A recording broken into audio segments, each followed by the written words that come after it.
Chapter 3. The school's library, usually silent and peaceful, was the setting for a secret meeting that night. The dim light from the lamps created a mysterious ambiance, amplifying the murmurs of confidential conversations. Léon, Elodie, and Paul, seated at a table in the back of the room, waited for their allies to arrive with a mix of impatience and apprehension. The first to join them were Mr. Lambert, the football club coach, and Mrs. Moreau, the handball union head, ready to support their students in this battle for equality. Other students from various sports clubs slipped discreetly into the room, each bringing their own concerns and determination. "Thank you all for coming," Léon began, his voice slightly trembling but resolute. "We are here to come up with a collective plan to counter Pardon's new policies." Elodie took over, presenting the ideas they had already discussed, organizing a major interclub sports event to attract sponsors' attention and demonstrate the unity and strength of their cause. Mrs. Moreau nodded, her gaze sweeping over the assembly.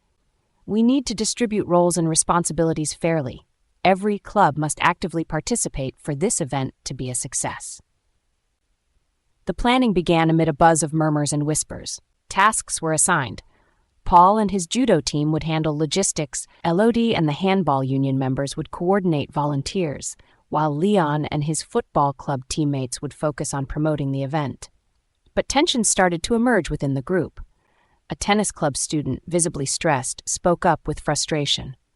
"What if this isn't enough? We're investing so much time and energy, but we risk losing everything." Léon felt a wave of doubt wash over him. He took a deep breath before responding. "Nothing is certain, that's true. But if we don't try, we've already lost. We have to believe in our cause and our ability to make a difference." A heavy silence settled, each person reflecting on the weight of these words. Then, Mr. Lambert intervened with an encouraging smile. "You've all shown courage by uniting like this. It won't be easy, but your energy is your greatest strength." The discussions continued late into the night. When the meeting finally ended, they were tired but animated with renewed determination. The plan was risky, but they knew they had to give it their all. Preparations began the next day, everyone immersing themselves in their responsibilities. The following days were intense. Paul oversaw the logistics of the event, coordinating teams and ensuring everything ran smoothly. With hands full of plans and lists, he constantly moved from one point to another, organizing and adjusting every detail. Elodie, on her part, managed the volunteers, encouraging and motivating them to give their best. Her encouragements echoed as a mantra of perseverance and tenacity in the school's corridors. Léon tirelessly visited local businesses, presenting their project with passion. "We're organizing this event to show that sports are a right, not a privilege. Your support can make a huge difference," he repeated tirelessly. Despite their exhaustion, small successes accumulated, reviving their hope. One afternoon, Léon returned with good news. 3 local merchants touched by their cause had agreed to sponsor them. "Tomorrow is the big day," murmured Elodie, a mix of excitement and anxiety in her voice. The sports fields were buzzing with activity that morning. Colorful banners fluttered in the wind, cheers and laughter echoed in the crisp air, and a palpable atmosphere of competition and excitement infused every corner. It was the day of the interclub sports event, the result of weeks of planning and hard work. Léon, Elodie, and Paul had been working since dawn to ensure everything went as planned. But the morning soon brought its share of complications. Just as the event began, Stéphane Roux, one of the school's strictest teachers, appeared on the field. His severe gaze fell on Léon, Elodie, and Paul, and he marched decisively toward them. "Renard, Granier, Vasseur," he said sharply. "I've noticed you neglecting your studies and training to organize this event. This is a severe lack of discipline. I will not tolerate such disruption to the school's balance." Léon felt his stomach knot. "Mr. Roux, we're just trying to—" "I don't want to hear it," the teacher cut him off. "I will have to sanction you severely for this lack of discipline." The 3 friends exchanged worried looks. Stéphane Roux's sanction could jeopardize all their work.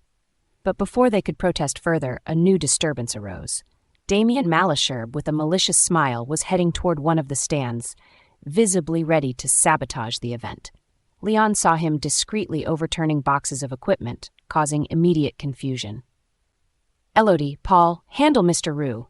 I'll deal with Damien, Léon murmured with unyielding determination. While his friends tried to reason with their teacher, Léon rushed toward Damien. What are you doing, Damien? He demanded as he approached. Damien shrugged with a disdainful air. Just having a bit of fun. You have no chance, Renarte. Why do you persist? Léon felt a cold anger rise within him. I won't let you ruin everything. Damien laughed, but Léon didn't give him time to respond. He turned to a group of volunteers. Help me put everything back in place. We don't have a minute to lose. Time was pressing, but thanks to the quick and efficient help of the volunteers, the damage caused by Damien was quickly repaired. However, other unforeseen obstacles kept arising. Logistical problems popped up at every corner. A defective microphone, a drink stand running out of supplies, teams without referees. Paul, despite the fatigue evident on his face, ran from one problem to another, finding improvised solutions for each crisis. Léon, in the midst of this storm, had to make quick and crucial decisions. At one point, he faced a difficult choice: help a struggling football team or resolve a critical technical issue in the gymnasium. Elodie, make sure the equipment is working in the handball hall, he shouted through the crowd. Paul, I'll take care of the football teams. Minutes felt like hours. The accumulated fatigue made every task more arduous, but none of them gave up. Each resolved crisis seemed to bring another, but they held on, supported by the solidarity of their comrades. Finally, by late afternoon, the event seemed to find its rhythm. The competitions ran without major hitches, the sponsors present began to show visible interest, and the atmosphere returned to one of a festive and supportive sports day.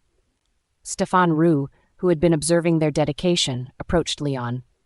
I must admit, Renard, you've shown tenacity. I will reconsider my sanctions, provided you don't neglect your studies anymore. Léon nodded gratefully. Thank you, Mr. Roux.